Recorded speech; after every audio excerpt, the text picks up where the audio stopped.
عبداللہ فرماتے ہیں کہ مجھے ابو جعفر نے خبر دی، وہ محمد بن یزید سے روایت کرتے ہیں، انہیں معن بن عیسیٰ نے خبر دی، انہیں ابراہیم بن عبداللہ ابن ابو الاسود نے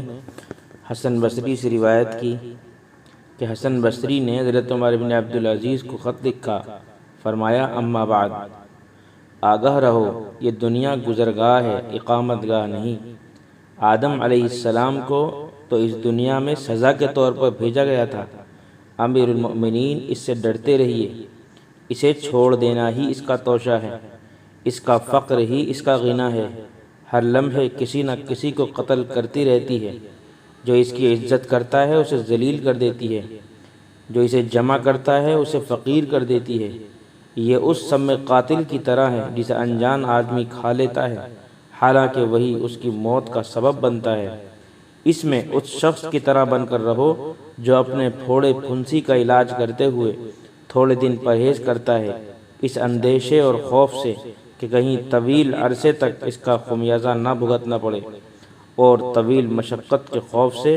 چند دن تلخ دوا پر صبر کر لیتا ہے۔ چنانچہ اس ناپائیدار، فریبی، مکار اور جفا شعار گھر سے بچ کر رہیے۔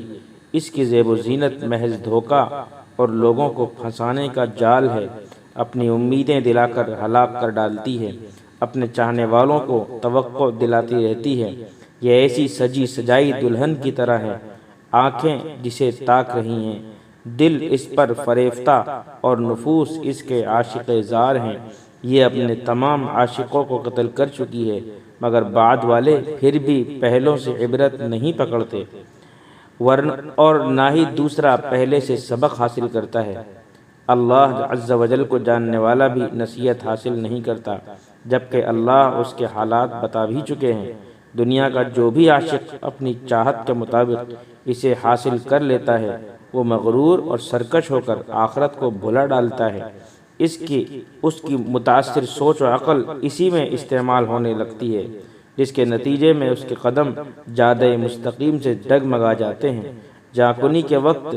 جب موت اپنی سختیوں کے ساتھ آ پہنچتی ہے تو اسے بڑی ندامت اور حسرت ہوتی ہے،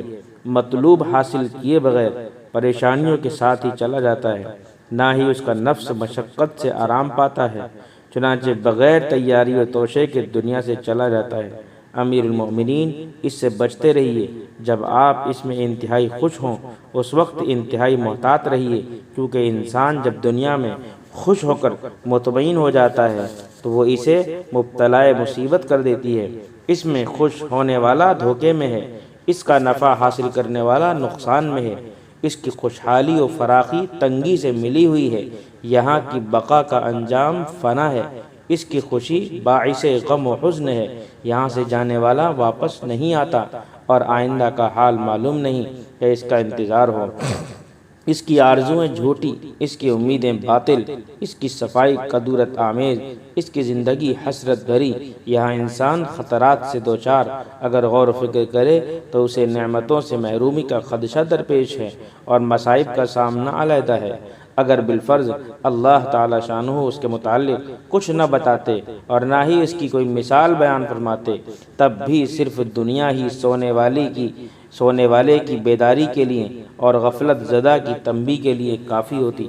مگر اب جبکہ اللہ عز و جل کی طرف سے بھی نصیحت و تنبیہ کا سامان آ چکا، تب تو بطریق اولا اس سے احتیاط ضروری ہے۔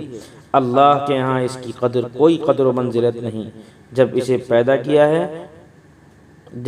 پیدا کیا ہے اس کی طرف رحمت کی نظر نہیں کی۔ آپ کے نبی پر تو یہ اپنے خزائن اور مفاتیح کے ساتھ پیش کی گئی تھی، اگر آپ قبول فرما لیتے تو آپ کی شان میں مچھر کے پر کے برابر بھی کمی نہ ہوتی، مگر پھر بھی آپ نے اسے قبول فرمانے سے انکار کر دیا۔ کیوں؟ کیونکہ آپ اللہ کے امر کی مخالفت پسند نہ فرماتے تھے، نہ ہی خالق کی مبغوض چیز سے محبت کرنا پسند کرتے تھے، اور نہ ہی جس چیز کو اللہ نے پست کیا ہو اسے بلند کرنا چاہتے تھے۔ اللہ نے اسے اپنے نیک بندوں سے آزمائش کے طور پر ہٹا رکھا ہے، اور اپنے دشمنوں کے لیے دھوکے اور غرور کے لیے پھیلا رکھا ہے۔ جسے دنیا پر قدرت حاصل ہو جاتی ہے اور اس کے دھوکے میں آ جاتا ہے، وہ یہ سمجھنے لگتا ہے کہ اس کے ذریعے میری عزت کی گئی ہے اور اس معاملے کو بھلا دیتا ہے جو اللہ نے حضرت محمد صلی اللہ علیہ وسلم کے ساتھ فرمایا کہ آپ نے اپنے پیٹ مبارک پر پتھر باندھے، جبکہ حدیث قدسی میں آیا ہے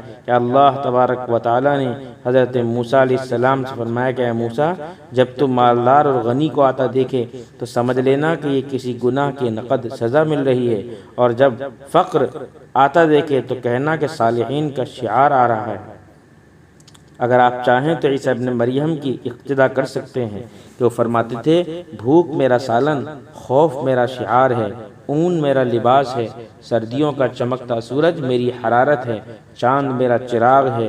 میرے پاؤں میری سواری ہیں، زمین سے پیدا ہونے والی نباتات میرا کھانا اور پھل ہے، نہ رات کو میرے پاس کچھ ہوتا ہے نہ دن میں، اور روئے زمین پر مجھ سے زیادہ مستغنی کوئی نہیں۔